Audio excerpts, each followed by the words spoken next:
Hello, my most amazing and awesome artists. We are working on our Gallery of Gratitude for Teacher Appreciation Week to show the teachers at Osceola and staff how much we appreciate them. They're going to love these clay portraits that we make of them. So last week you were supposed to have your background finished and blend together skin tones. Now to blend a skin tone, you could use colors like brown, white, and some yellow to make a skin tone and mix it all together in your microwavy hands. Your background should be flat. It should not be very heavy. If it's heavy, you need to take some clay off and smooth it out flat before you can possibly put your skin on and start your person. Now to start my person, I took my skin tone and mixed it and blended it and broke it into 3 parts. 1 sphere for the head, 1 little rectangle, or like I rolled it into a coil like a clay snake for the neck, and then I save a little piece for the nose and maybe even a little bit for the ears. So I go ahead and put that ball of clay in the middle and smacked it down for the head. Then I do the same with the coil I rolled out for the neck, and then I do a little pinch of clay into a clay cone or triangle for the nose. Attaching all that on there, using my toothpick to kind of draw the chin back on, go ahead and pick the nose to make it look a little bit more realistic, and pinching off any clay that I don't think fits on there. Maybe if my neck was too big, I'll pinch some off. Then it's time to make my shirt. The shirt, I just rolled a ball of clay, again a sphere, and put it on there and shaped it so that it looks more like a shirt and it's not covering up my neck, but showing that scoop neck there. If you wanted to make a collar, you could, but just don't make it a turtleneck that goes up to their chin because we are in Florida after all. That wouldn't make sense. Super important that your head is big enough, at least as big as your pointer and thumb finger together to make that circle. When you make that OK sign, that's how big it should be. Otherwise, it'll be too small to have details on it like the nose, eyes, eyebrows, and mouth. You want to make sure that you have those details on there and that they are big enough, but not too big. So the head should be at least that big and smack in the middle of your square background. So after you do that and you pick your details using your toothpick tool, then we can talk about the extra details that we're going to add today. We want to sculpt everything 3D. You should not be drawing anything directly onto your clay. It's much easier if you make everything 3D and then put it on. Make sure everything is small. If you make it too big, you can always take it away, but if it's too small, you can just add more. So I'm going to start with the eyes by rolling 2 teeny tiny spheres or balls of clay. I make them white because I'm showing the white of the eyes first. I don't want to make them huge. I just do teeny tiny little spheres and then put them on there and make sure I press down. They don't want to be too much popping off or they might fall off. Then I'm going to move to the color of my eyes. Look at the teacher's photo. See if you could tell what color their eyes are. That's going to go next. You roll 2 spheres with the color of the eyes that are a little bit smaller than the white. Then you make a 3rd sphere of clay. This will be your teeniest, tiniest one for the pupil.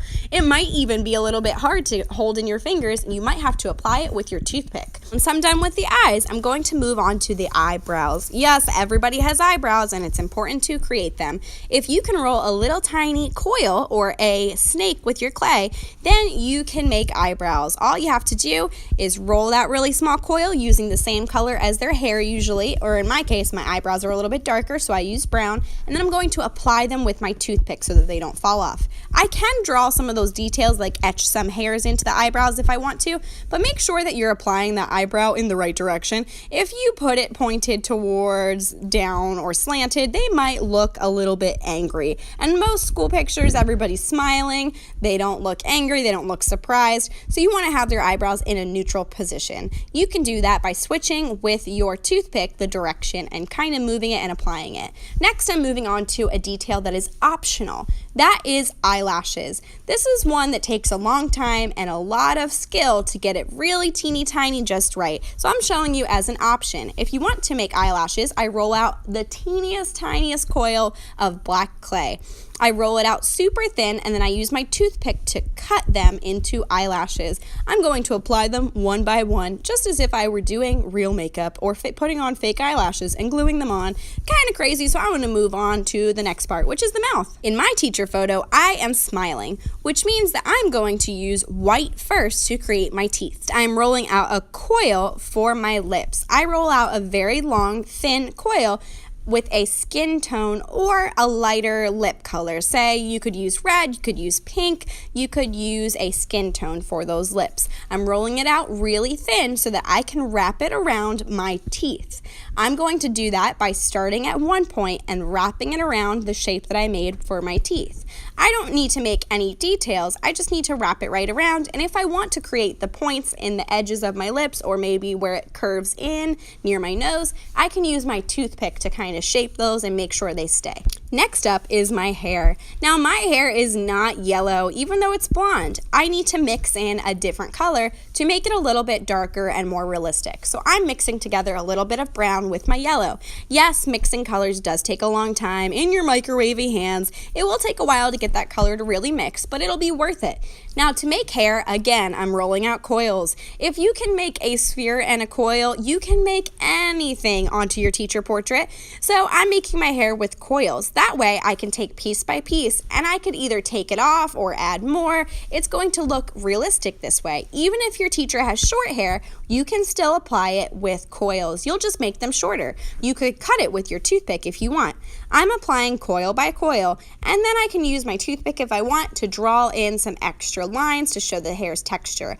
Or I could just do all simple coils. I could make them thicker if the teacher's hair doesn't look like it's very curly. It's up to you. But I'm going to show a couple waves in my hair because it's not perfectly straight. If your teacher's hair is curly, you might want to make a wave out of that. So you can take that coil and when you apply it, kind of wave it as you go, making it curlier or less curly. It's up to you. Now that I'm done with all the important parts of my portrait, which are the teacher's nose, eyes, eyebrows, and mouth, I can make things like my ears and my earrings. I can make accessories like a necklace. So I do this by rolling out coils. Yet again, if you know how to roll a sphere in a coil, you can make anything.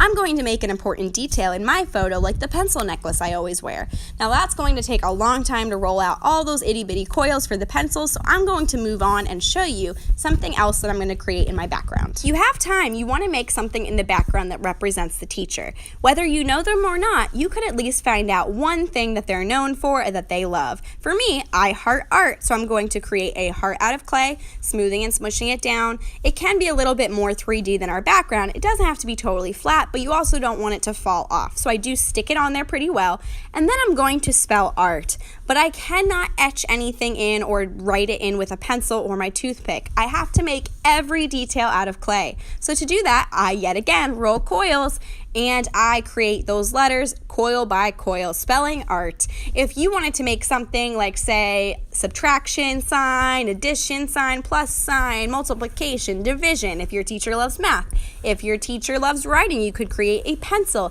If your teacher loves the beach, you could create some details like a beach ball or seashells. Whatever you want to create to represent your teacher would be an awesome idea to show that it is them, and they would love that. When you're finished, you're going to put it in your Ziploc bag that has your name on it and your teacher's name, and that's it. All right, artists, have an awesome time.